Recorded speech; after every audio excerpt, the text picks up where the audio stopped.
our mugs. When I would send dick pics, I used to put little. Get rid of our mugs, would you? Mugs. Oh. I can see our faces. Yeah.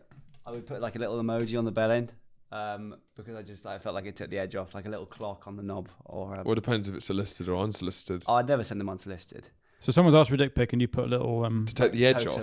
Totem or a clock. But they're asking to see the whole hog, brother. Yeah, but I was just a bit insecure about it because. Can you get Russian salad off while we're talking about this, please? When I send a picture of a dick pic, I just put a Russian salad on the end of it and go, "That's what mine smells like."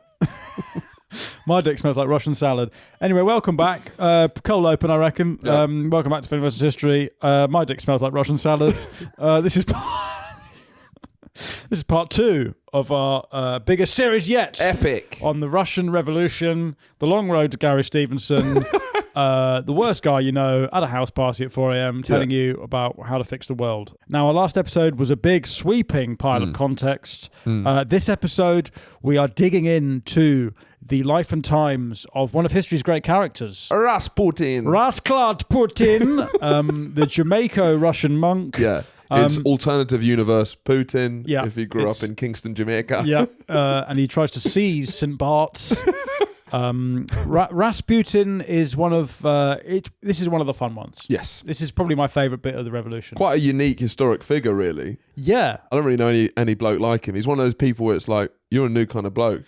Yeah, I mean, I guess Russell Brand is the closest. Rasclart Brand. Do you reckon?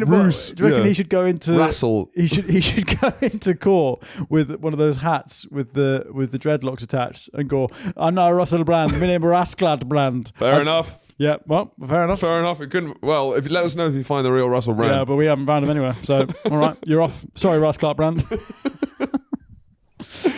Playing the old Rassclart defence. Pleading the Rassclart. Me not heard no Russell Brand. My name Rassclart Brand. Me only kiss a woman when she asks me to. Anyway, welcome back. This is part 2. Now, Rasputin, yeah, the closest we have really to him is sort of Russell Brand in that he is this, you know, on the face of it, quasi-mystical, sex crazed. Yes. You know, for some men hate him, women want to fuck him. Yeah. Like, no one really has this kind of piercing eyes. This sort of warped soul that women can't help but fall over. Yeah. Shapeshifter. Yeah. Sort of quasi-religious, but not. Yes. You're vaguely spiritual rapist. Vaguely spiritual rapist. Allegedly. Yeah, I sort of believe in God and stuff anyway. You want to shag? Yeah. I reckon God told me for you to take your pants off. Or whatever you need. Or whatever you need for me to fuck you. You're Muslim. I'll be Muslim. I don't care. Sure. Whatever. I'm into all that shit. Yeah. So Allah Jizbar. Sorry? Allah Jizbar. Allah Jizbar. Is that what you want? Is that enough? So Rasputin, yeah, we left off with the Romanov family in about 1905. They've just had a son, and their son is a Hebephile. Yeah. The son is attracted to 13, 14-year-old girls, specifically, even though he's 11 days old. And they think, fuck, this is terrible. How's he going to... Yeah, and it's been a long road to get this son, even though we touched on this briefly in the last episode. They've had 4 horrible daughters. They've had 4 every time. They just keep trying to have a son. Yeah. And she just keeps putting out daughter after and there's daughter no after there's daughter. no scans where you find out the sex. There's no gender reveal party. So it's just fucking disappointing. The gender reveal party, and it's more than that because it's the heir reveal party. It's whether you've got an heir or not. Huge deal. It's like the new Pope, white smoke. Because if they don't get a son, the whole line could be devastated. Do you reckon mixed race couples would ever do like a race reveal party? You know when there was that big fuss. Black or white smoke? Yeah, like the Pope. Or brown or white smoke. Is that why it's always white smoke? Because it's always a white Pope. If they ever had an African Pope, they'd put black smoke out and be like, whoa. It's a black Pope. It's a black Pope. Shit. Why are you gay? He's Pope. Fuck. Probably would be a bit like that. Pope, why are you gay the first? Yeah, a black Catholic Pope probably would be like, why are you gay? Yeah, they would be. I reckon that's the next, because we've had quite liberal popes recently, haven't we? Yeah. The next stage is this massive swing back to like hard conservative African Pope. Yeah. That'd be great. Literally the why are you gay Pope. Comes out on St. Peter's balcony. You are gay. You are transgender. Anyway, Rassclart Putin. We're talking about the so the four Romanovs. daughters. Yeah, so and one son. There's no gender reveal party. Nicholas II is at the lady end of. He's looking at his lady being destroyed by another terribly useless girl. A useless daughter keeps flying out of his lady's lady. Yeah, there's lady upon lady. It's all grim stuff, and finally they have this son, this heir. But he's even weaker than Nicholas II. He's a cuck inside a cuck. He's a cuck inside a cuck. It's a Russian cuck doll. What are those things called? Russian dolls, yeah. Yeah, but what's the name? Babushka. Yeah. Babushka dolls? Yeah, Bakuk. Fuck. Bakuk fucks. It's a cuck within a cuck, and he cut me and he bleeds. Doesn't stop bleeding. Cut me and he bleeds cuck. You cut me and I bleed till I die. That's the frame. That's the saying. Rather than cut me and I bleed Russia, cut me and I bleed. Cut me and I'm dead. I'm probably dead. Yeah. Cut me and I'll die because I won't stop bleeding. I can't. There's no blood clot in Alexei Romanov. So this is terrifying because they knew this was going to happen because Alexandra's the Hessian princess. She's got bad genes. Yeah. There's some haemophilia somewhere in the family. Yeah. And so pretty much instantly they know, fuck, he's got this. Yeah. He's not going to live very long.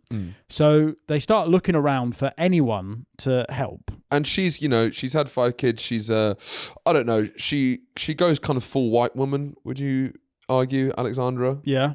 She is paranoid back to the corner, so her personality sort of becomes crystals. Yeah, she goes full wacky. I don't know if you've ever walked down Columbia Road Flower Market. I used to live on Columbia Road. Well, nearly all the shops there awful seem to be owned by wives of rich men who need a hobby. They all seem to sell the same things in different orders. Yeah. And it just feels like it's mad. You can do what you want, just leave me alone. Yeah. They're all fronts for women to fill the space in between childcare. And Alexandra, she nags Nicholas a lot, and he's like, do whatever you want. And she's like, well, I've got into mystical stuff, the occult stuff. But we should stress that around this time, the Russian elite were really into some messed up shit. Right. Like there's a huge... it's hard to talk about without... Because in my head, I'm just imagining like footage of seances, possibly doing seances with Adam Curtis talking over the top of it. Because that's kind of, to me... at the beginning of the 20th century. It was the true ghost was the spectre of the Russian people. In many ways, they were rehearsing their own annihilation. They'd lost. The world had collapsed. It become strange. Yeah. It become weird. Yeah, they were talking to dead people. They had lost any sense of themselves. They no longer believed in their own authority. Blah, blah, blah. So you've got this weird thing at the start of the 20th century in Russia where the elite start going for seances. They start doing Ouija boards. They're obsessed with the occult. I mean, we talked about Russian Orthodoxy. There's a large mysticism in it as compared to the very straight down the line Lutheran. Yes. None of that, please. Yeah. It's wild, Asiatic. I work hard and then I die and I go to a slightly nicer room. That's life and death. Russians are like suffering, being pegged up the arse gives me bliss, and then there's a kind of mystical wackadoo Asian element to it as well. So there's lots of mad sects as well of Russian Orthodoxy, which we'll get into. But there's also Russian monk who's never met a woman. So this seems to be one of these kind of like intense Orthodox monks who I don't think we know as well, because we can't understand what kind of Catholic sects look like. Yeah, right. The Russian monk who is said to have never met a woman is Mikhail Tolstoy, who lived for 82 years within the strict confines of Mount Athos, a Greek monastery, but still Orthodox, where women are forbidden. Tolstoy was raised by monks after being orphaned and never saw a woman during his lifetime. Christ, the dream. The luckiest man. The luckiest man who ever lived. Wow. Look at him. That is the ultimate incel. Well, that's a man at peace who's never been nagged, isn't it? That's a man who's never been asked to change a Hoover bag. Never been asked for directions. He's able to watch films entirely in peace. He's never been asked, who's that? Is that a bad guy? What's happened to him? Yeah. My God. What a hero. Go on. Are the people who don't wank or have sex, do they... No fap.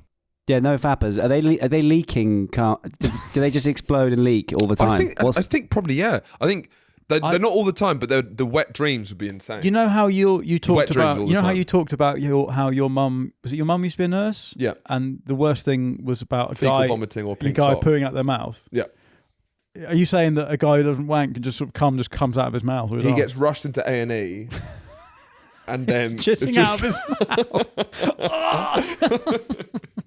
quick, someone wank this guy off. He's gonna just drowning in your own cum, like Hendrix, drowning in vomit. Yeah. There's a guy just who hasn't wanked for 80 years, and he's just drowning in cum coming out of his mouth. Is that how this guy died? Yeah, the wet dreams this guy must no have. more. But then he doesn't really know what a woman even looks like. So I don't know where this horniness is sort of like. But we don't know he's horny.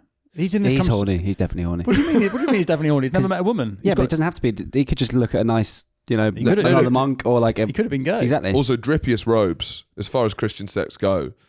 So hang on, so when he has a wet dream, does he not know what's making him come? Yeah. Like, what's he dreaming of? Just God, like probably. God, the sky. Yeah. That's crazy. But do you think there are any monks who've kind of, they hold it down for 50 years, but then they break and then they have they wank fuck boys. and then they go on famously. go on a big bender? Yeah, that's famously what happens. Do you think there's any monks? Yeah, I reckon there's a couple. Yeah. I reckon there's articles on a few. Been quite. I mean, I watched documentaries. The on Archbishop some. of Canterbury has just had to resign because of all the naughty stuff. But fucking a monk would be there's something quite sexy about that, I think. Right.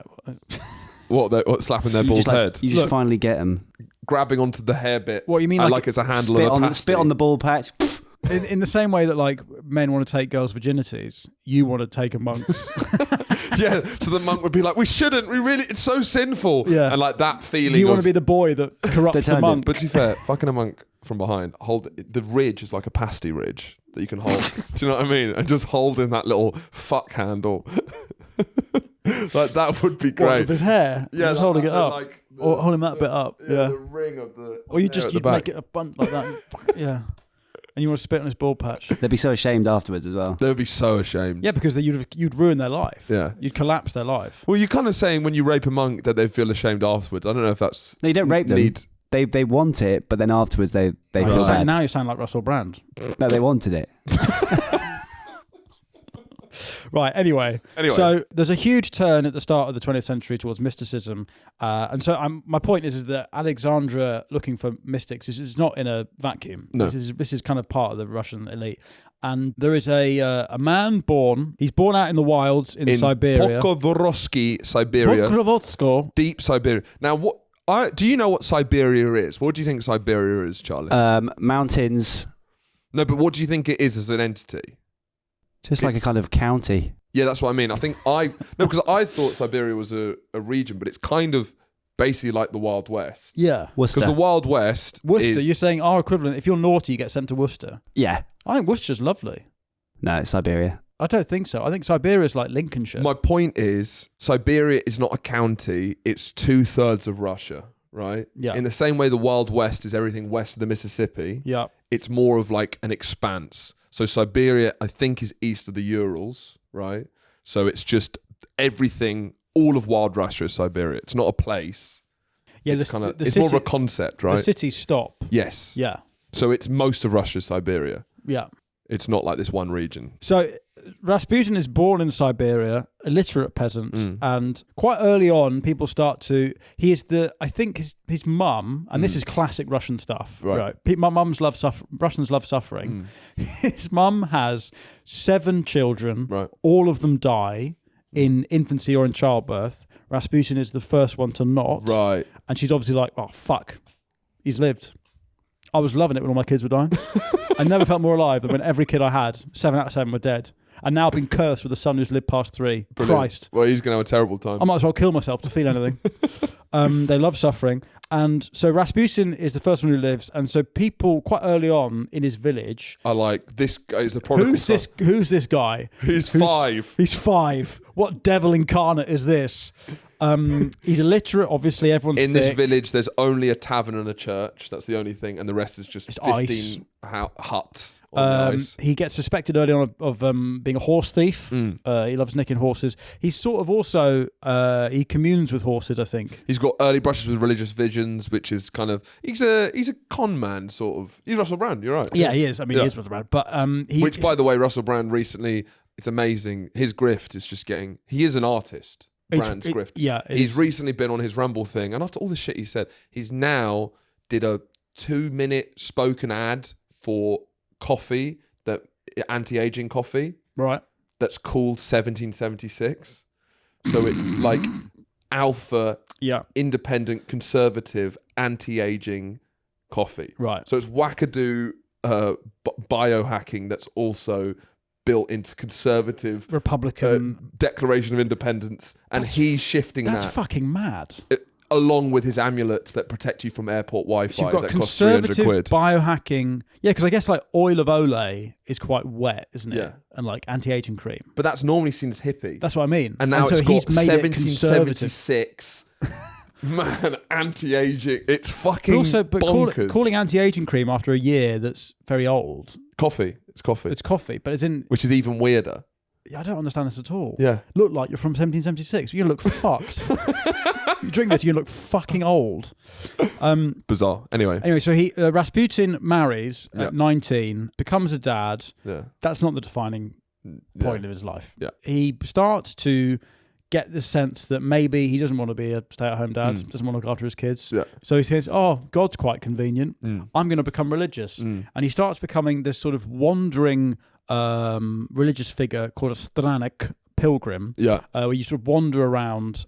There's a sect, a mad sect in the Russian Orthodox called the Klist or the Klisti. Yeah. And what these guys do is they have these mad rituals. Now, like what we were chatting about in the last episode about Russian Orthodox mysticism, suffering, these fuckers, right? Go on. It's speaking in tongues. They all of them get in a big circle and they start a rope around their neck and it goes around everyone's neck and they basically all like chant and throttle each other, right? And they're like, and they try and get high off the asphyxiation. Fuck. And then this is all like... So group strangle wanks? Group strangle wanks, right? Like a chain gang strangle wank, right? And they go like, and then they all collapse just before they all die, and they immediately all fuck each other. They just start fucking the person next to them. And it's like the suffering, the near death, the pain. There's also not a lot to do in Siberia, to be fair. I mean, there's no team. Yeah, it's fucking boring. So you're inventing some mad stuff out there because there is nothing to do. This is a real argument for TikTok and all this brain rot apps. Because it's like, back in the day before phones, we'd go out, we'd make our own fun. No, we wouldn't. We'd be out in the forest. We would strangle wanking as a chain gang. Strangle wanks were a thing. Chain wank gang. Chain wank Chain gangs. gang. It's all in there somewhere. But they'd all pass out and just fuck each other in the snow with relief that they lived, even though they was like, well, you need to kill yourselves because you're an idiot. Yeah. So they'd self-flagellate. I mean, hard comes though. Oh, one of the hardest comes. Yeah. I mean, we've never... Ayahuasca ceremony level comes. I'm not coming this hard. No, nowhere even near. I'm sort of coughing, sort of humiliating into I'm coming a toilet. so weakly that immediately I'm straight back to work. Right, back to work. Right, anyway. Yeah. Anyway, that was... Yeah. Basically a sneeze. Yeah, exactly. I'm coming like a sneeze. These guys are coming like projectile vomiting. Yeah. Out their mouth. No, like the Doctor Who regenerating. That's how they come in. Yeah. They become a different person. They come so hard. It's Superman. Yeah, they're turning into David Tennant. They're coming so hard. Yeah.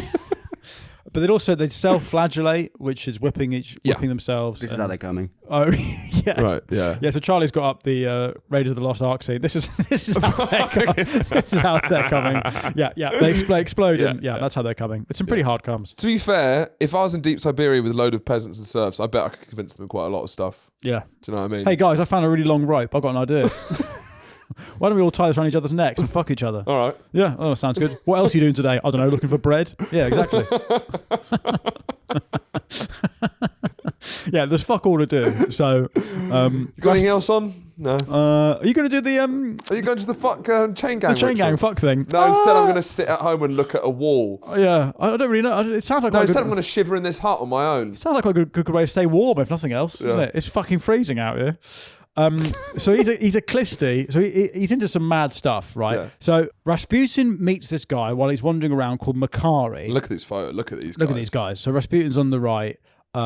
Makary is basically like Rasputin is not really a priest in the proper sense. No, he's obviously attracted to it because he's like, I'm spiritual. Yeah, he's one of those guys. Yeah, exactly. He's vaguely spiritual. Yeah, he's a sex addict. Yeah, which as which I used to say a joke about Russell Brand. He's a sex addict. Which what he means by that. He's a rapist, but he's got a podcast. Right. So he's a sex addict, and Makary. What Makary does is he sits him down and he goes, "No, listen. The thing about being religious, spiritual, is that you can only be holy if you sin. Yes. Like you only get to be an example of holiness if you live a life of sin as well. And so here starts this kind of mad duality, which is particularly Russian Orthodox, I think, where you have to travel in the world of sin to know anything about what sin is. Yes. If you have not sinned, you do not know what sin is. How can you which preach about which sin? is Russell Brand's entire defense.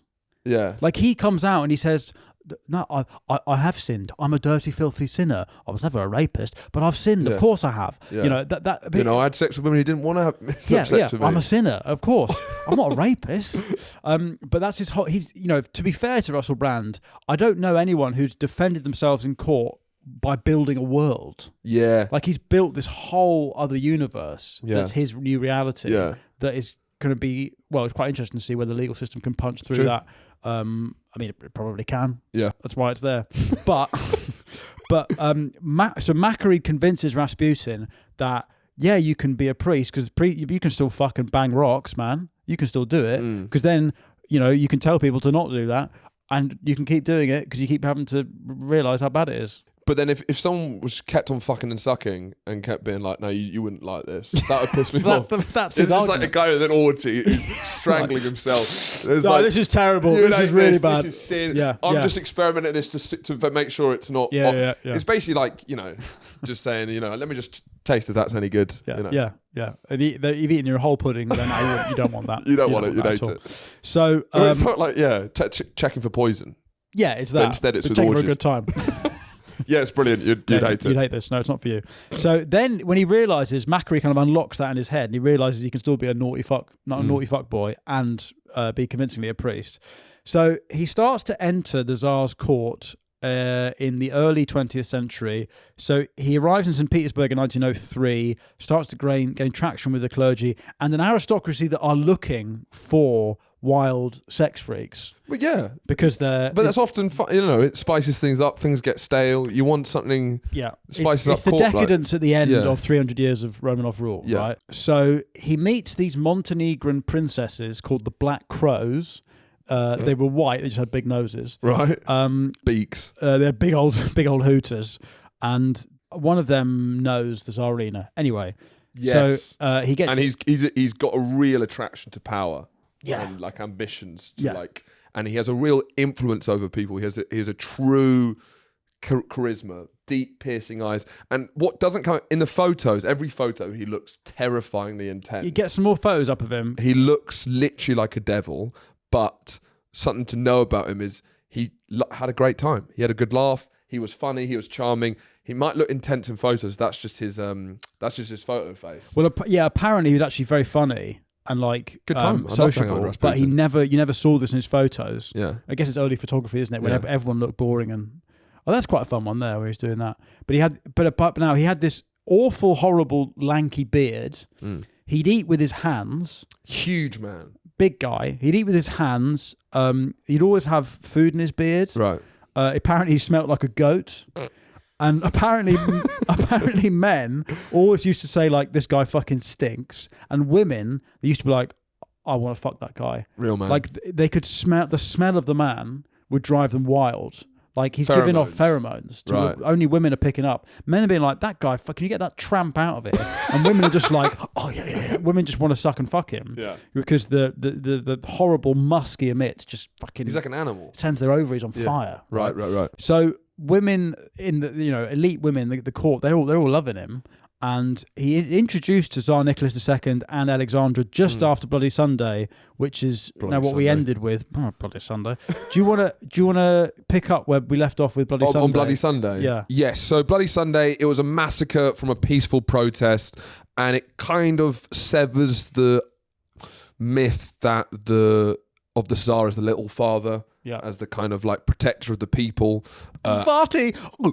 He's not my farty anymore. Yeah. Triggers revolutions all over the country about bad conditions.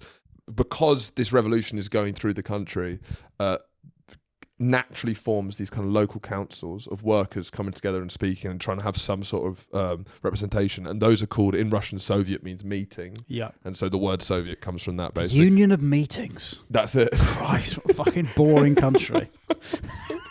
The Union of Meetings. The Union of Meetings. Yeah. That's what that country means. Yeah. The Union of Meetings, of speaking together, of bureaucracy, of talking. And Christ. Trotsky sets up the most important moments of the St. Petersburg Soviet. But yes, basically, they repress, they send all of the communist leaders, early communist leaders who we'll get to, they all get either exiled to Siberia or have to escape to Europe, right? There's a big crackdown from the army, and it fails as a revolution 1905. But he concedes some there's ground. A small concession that he sets up the Duma. Duma. Duma and Gloomer. Dumb and Duma. Dumb and Duma. Yeah. He sets up the Dumb and Duma. Everyone, all of their MPs have to have that haircut. And now a question from the MP for Siberia. He wants to undermine the authority of it. That's why he calls it the Duma. That's why he calls it the Duma. Yeah, the big stupid poopy head meeting. Yeah, you guys can have something, but it's the house is a poopy head. What do they think? Why do I have to wear a cock on my head whenever I make a point? I feel this undermines me. That's the Duma. That's the rules. So Bloody Sunday creates the Duma, and it basically means that you can table ideas that he can reject. Yes. So it's a very basic form. I think the first thing, he sets it up and everyone's like, great, we've got representation as a people. The first thing he gets the Duma to decide on is a new washing machine. Basically whether an area of Siberia has its bin collected on a Tuesday or a Wednesday. Yeah. And they decide it's Wednesday and he goes, nah, fuck it, Tuesday. He just does not give a shit about it at all. Takes the complete piss. Because Tsar Nicholas II is a complete autocrat to the bones. Yeah. He, as we said in the last episode, he's a little gay boy in hot pants with rollerblades, and he sees that his granddad had his legs blown off. He hates the idea of any kind of revolution or anything that's not him as an absolute monarch. With that in mind, Rasputin arrives in this, slightly surface reforming Tsar in about 1905. Yeah. And immediately, so while this has been going on, Tsarina Alexandra, she's had this French butcher's son. I mean, Christ, the French butchers, my word, everything's going on in there. Nose to tail. This butcher's boy has been helping her, supposedly, with her, he's been a mystic. Fine. Which is weird to think of a butcher's son as a mystic. Well, there's a lot of guts he can fuck, I guess. Is that what a mystic is? I don't know. Well, Gut for fucking? her, probably. He's got access to a lot of waving pig hearts. tripe all over the boy. Yeah, that'll do. So the boy is, the young son. He's only about a year old, and he has these kind of outbreaks of desperately wanting to fuck a 13-year-old. It's a terrible affliction. He's got hebophilia. And so, but the butcher's boy dies, I think, quite suddenly, and he, on his deathbed, predicts that a new mystic will arrive and fill his space. And then the Black Crows, the terribly ugly Montenegrins, the big-nosed bitches from Montenegro, they introduce Tsarina to Rasputin. And Nicholas II, first thing Nicholas II does is go, this guy fucking smells like a goat. Can we get him out of here? And Alexandra's like, I want to fuck. I've never been more attracted to that man. Do you want to see a lady? Do you want to meet a lady, do you? And just gets her legs open. So immediately she's hooked on Rasputin. And Rasputin has this sort of calming quality on the Tsarina. Yeah. And so there's lots of, he's brilliant at manipulating people. He is. The boy would have these outbreaks of hebophilia. Yeah. And and it's only Rasputin that would be able to be like, hey, wait for them to grow older. It gets better. Arguably, they're not in their peak till they're 17, 18. Cool it. Wait for the MILF era. Wait till you're MILF. Fuck. Gilfs, man. Because the thing about Rasputin is he wanted to fuck anything. And he was. Skinny, big, no tits, big tits, no arse. He didn't care. He wanted it on him. No one loved Muff more than this guy. Yeah. I mean, he's moved away from his family. He's got 2 or 3 kids or something out in Siberia. He's like, fuck that. I'm going to St. Petersburg. I'm going to fuck the Queen. And do you know, he had the biggest hog. Right. Now, are we saving the hog? No, we could. I was going to get to that. But by all accounts, he had the biggest hog. And they put it in a jar, and I'd love to see his hog. You can literally see his cock pickled. Well, there's a funny story. There's a rival hog that can. There's so we'll get to his end, but at the end, supposedly they cut his dick off because he had this sort of massive hog, and they pickle it and they put it in a museum. But there's also a rival hog there's actually if it's pickled, it turns out to be a sea cucumber. So that's how big his dick is. Yeah. Is that it could be mistaken for a sea cucumber. I don't know many people who has such a famous hog that it's pickled in a jar for everyone to see. They're not doing that for mine. For mine, they're flying it into no man's land, dropping it into the sea like Bin Laden. It's done too much damage. Get rid of it. It can't become a memorial site. It can't be a martyr dick. Look at that. That's a sea cucumber. That's the kind of girth. Look at that standing up at 90 degrees. That's terrifying. Imagine I guess if you had that sort of sea cucumber, you probably would want to fuck your way to St. Petersburg. Yeah, why not? He basically fucked his way out the forest of Siberia. With a huge hog. Yeah. A sea hog. He's a bit of rough, I guess, in the high courts, because these people have been with these kind of quite fruity, limp-wristed dukes with their tiny cocks, and then this fucking forest goat man comes out of Siberia, stinky goat boy with a huge hog, like a fucking horse. Yeah, and it's just a bit of rough. You get dicked down by so this. Apparently, he'd have smelly. He had this massive cock. He had this apartment where all these. There's a photo that you'll get up. We just had of like him surrounded by posh women. He's like St. Petersburg. Bit of rough, as you say. Yeah. So he would go into the room. He'd go into his bedroom and he'd say that I'm going to go commune with God. Does anyone else want to come and speak to God with me? And these women would be like, yeah, I need salvation. And they just go and fuck him. Brilliant. And because they think he's the Messiah. They think he is Jesus reborn. Yeah. There's one woman who had like a family with like 3 kids, and she just left them to go and move in and live in his house. Yeah. Because she just wanted to be fucked by a stinky goat hog man. I want to get railed by this horribly smelly Rassclart Putin. So, he's becoming this catnip to a certain type of Russian woman. Yeah. And also at the same time, the Tsar Nicholas falls in love with him in his own way. Yeah. Less so than the Tsarina, but... No, but he, because I think makes his wife happy. Yeah. And I think that's also like... Happy wife, happy life. Yeah, exactly. That's why, that's the cuckold's motto, isn't it? You're not a bit concerned that your wife's getting railed by a massive guy with a... As long as she's happy. Happy wife, happy life. I don't care. I'll be in the wardrobe. Yep, that looks nice. There's been lots of discussions about why he is able to sort of cure Alexei's outbreaks of hebophilia. Does he? Well, yeah. So there's a big moment. I don't know when it is, but this is another reason why it's like a Russian novel. This moment, right? So Rasputin is sort of spending time in St. Petersburg, fucking everyone. Apparently, he drinks like an absolute fish, and he's getting his hog out in the middle of nowhere. Of course he is, yeah. And he's shaking it and going, "Oh, the Tsarina loves this." Blah, blah, blah. Anyway, so he commutes back and forth. He's doing Siberia. a phone gag with his massive cock. He's going, "Oh, Tsarina calling. Hello," and that's how big his cock is. That he can pull it up to his ear. Trigger Happy TV. Hello, with this huge hog. So he's going back to Siberia. And he goes back to Siberia and he ends up getting stabbed by a woman with no nose. Get a photo of her up. She's a prostitute who was given such a bad review that they cut her nose off. Right. She looks pretty terrifying. Yeah. Fuck. So she goes back to Siberia and a woman with no nose stabs him. Because he'll fuck anything. Because he'll fuck anything. Because he's sort of becoming like, at this point I should say, the Russian public are aware of him. And they're aware that, he's holding all this influence over the court. And although the Duma, which Tsar Nicholas keeps shutting down, it's being shown as the mirage that it is. And there's still no really reforms. Or people are still poor, hungry, thick, suffering, but they kind of like it. I mean, the whole thing's a fucking mess. Anyway, on the day... But it's seen as the excesses of the court. Yeah, the excesses of the court. They've got this mad monk in there. Yeah. On the day that he gets stabbed... repeatedly by a woman with no nose, is the same day Franz Ferdinand is assassinated in Sarajevo, which will end up starting World War One. And is it the feeling that he's like a voodoo doll? Basically, yeah. So I say while he's in Siberia recovering from being stabbed by the woman with no nose, how does she smell? Well, it's because she was attracted to his pheromones. Probably terrible. That's why she was stabbing him. Yes, of course. Because she was the only person who was immune to his gift. Yes, because she can't smell him. Yeah. She also probably, in all seriousness, smelled awful. If we could be serious for a second, I think that syphilitic prostitute from Siberia stunk like hell. Yeah. On a more serious note, she had a hole where her nose should be. So maybe she smelled very well, actually. Maybe she got it more. Maybe the nose gets in the way of smelling. If you just got rid of it and had a hole, that's Daniela. Yeah, that's Daniela Westbrook, who still has a nose, but she doesn't have many nostrils. Charlie. Yep. Thank you. Anyway, Rassclart Putin gets shanked by Danilo Westbrook. Yep.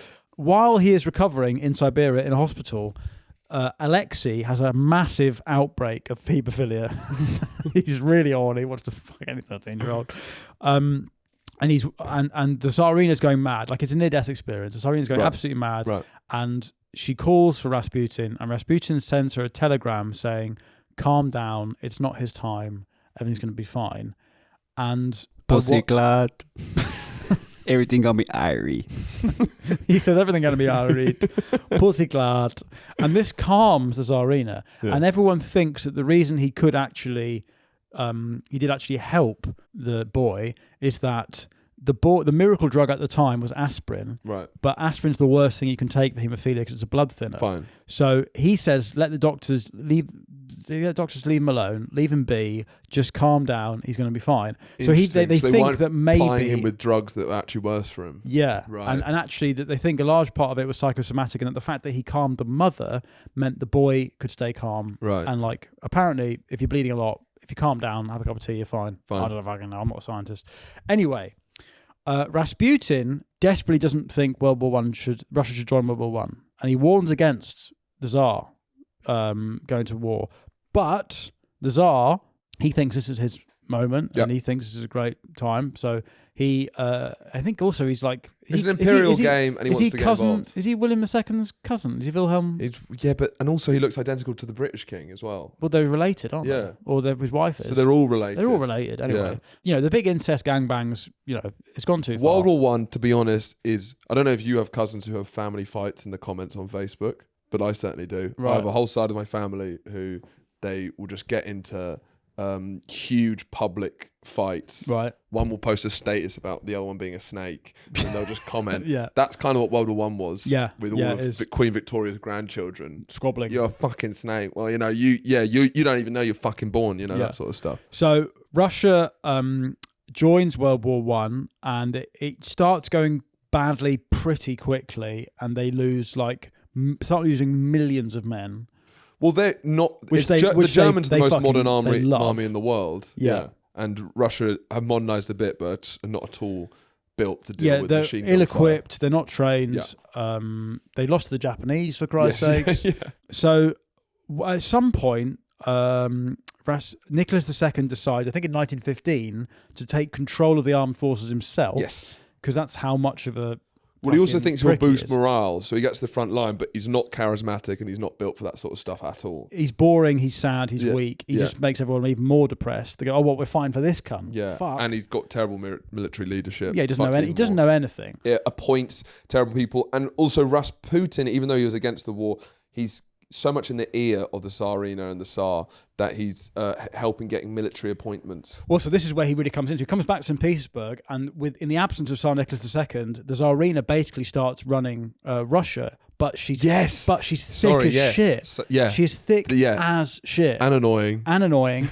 And she's fucking a guy who smells. Yeah. And so the smelly guy with the big hog and the thick, ugly, dumb bitch are running Russia, right? I couldn't have put it better myself. There you go. Just smack that through the covers, get on with it, right? Next ball.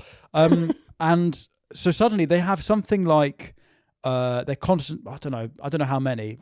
Let's say 4 prime ministers in a year. Right. They're constantly firing. There's constant cabinet reshuffles. Yep. They're just appointing people that they think they like. They don't know anything. This is where the propaganda about Rasputin really starts going out of control. Yeah. Do you want to touch on his drug taking as well? Oh yeah, isn't he giving the king? Nicholas. Yeah, giving the king a lot of opiums and cocaine. Oh, yeah, he's giving him gear. Right. And I think that's why Nicholas likes him, because he's like, call the guy.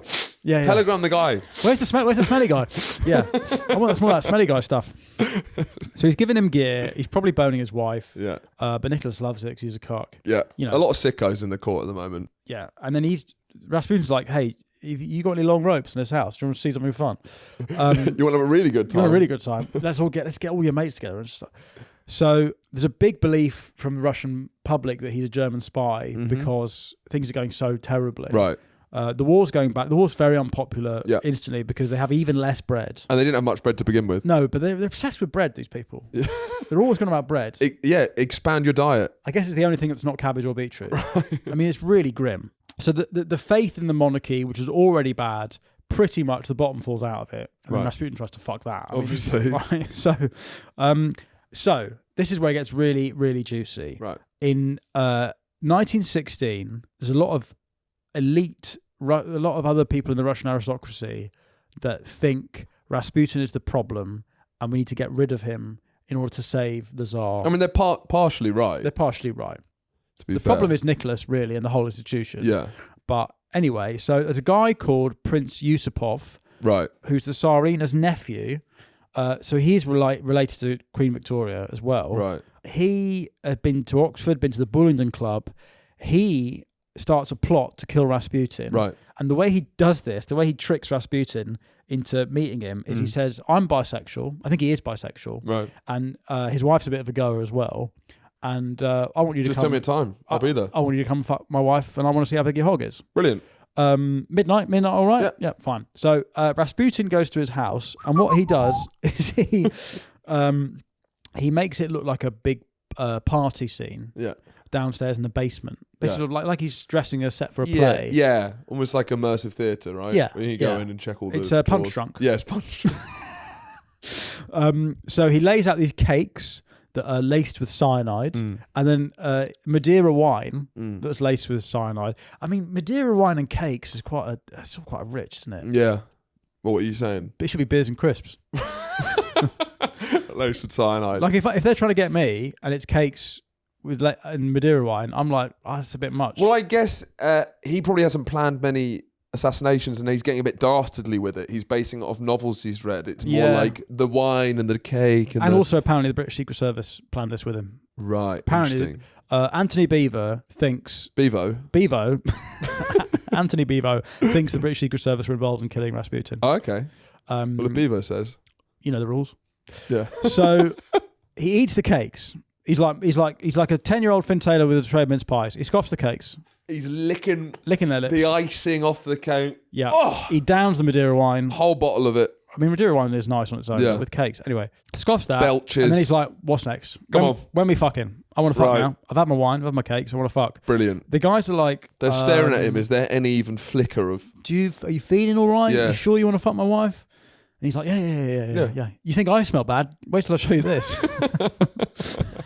Gets his hog out. It smells even worse than a goat.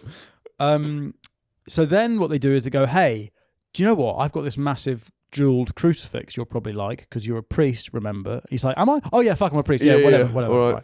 So he goes to show him the crucifix and he bends down to see the crucifix, and then Yusupov or his mate shoots him 3 times in the back like a hero.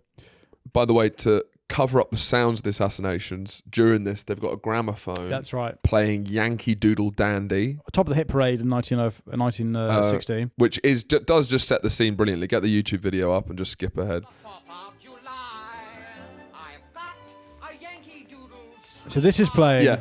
He shoots him 3 times, and then they like, right, let's move the body, and they turn him over, right, and they go to start like zipping him up, and then he goes, ah, and then they go, ah, fuck, and then he like they run away because they're scared, and then they come back and he's just completely gone. It's like, fuck, where'd he gone? And he is, and this is very cinematic. It's 1 a.m. in the morning. Yeah. It's December in Russia, Freezing. so there's snow everywhere, and Rasputin is like trudging on his hands and Blood knees, pouring. blood, like do you think I smell bad? And I'm bleeding. He's you sort know? of like Nosferatu. He's trying to fuck people. Yeah. He's trying to fuck people he sees in the street. Yeah. He's getting his hog out. Then they come up behind him and they shoot him in the back of the head. Brilliant. Right. And then they wrap him in chains and they go chuck him in a river Underneath the ice. Right. But then when they find the body the next day, they find that there's water in his lungs, which means that he was still breathing, even though he'd been shot in the head. And he had ice underneath his fingernails, and there were scratch marks under the ice. So he'd been. The rumor goes, the myth is that he'd been alive all this time as cockroach, and he only actually died from drowning. Before that, when they throw him in the water, apparently he comes back to life once he gets in the water. Right. In the water, he comes out and they shoot him in the water. Yeah. Crazy. Yeah. And then they chop his hog off and pickle They it. chop off his hog off and pickle it. And Pickled hog? And that's when he dies. Yeah. Yeah. It's like Samson's hair. Cut his hog off and he's like, all right, I'm done. So December 1916, Rasputin dies, and they think this will save. It was the PR of the royal family more than anything. Yeah. Yeah. When Nicholas finds out, he's absolutely devastated. He's like, where the fuck am I going to get my gear now? Yeah. And the Tsarina's obviously distraught. Yeah. So Rasclart Putin, as he's had his last spliff. He's he's dead. However he died, what actually happened is that Yusopov wrote a book about the assassination. A salacious novel. And it was around the same time as the first horror film, Nosferatu. So that's probably what actually happened. Right. Is that he made it all up to try and Right. Anyway, Rasputin dies, but what has been set in motion by his corruption and his, he was really the real Tsar for the last 2 years of his life. What's been set in motion is the absolute, complete collapse of Russia as a monarchy. And who's going to take advantage? Who's going to steal the momentum? In our next episode, we will deal with the boys. The boring boys, the Bolsheviks. If you'd like to listen to that episode now, that's already on our Patreon, where every episode of this series is. But if not, we will see you next time for more Russian Revolution. Thank you, and good night.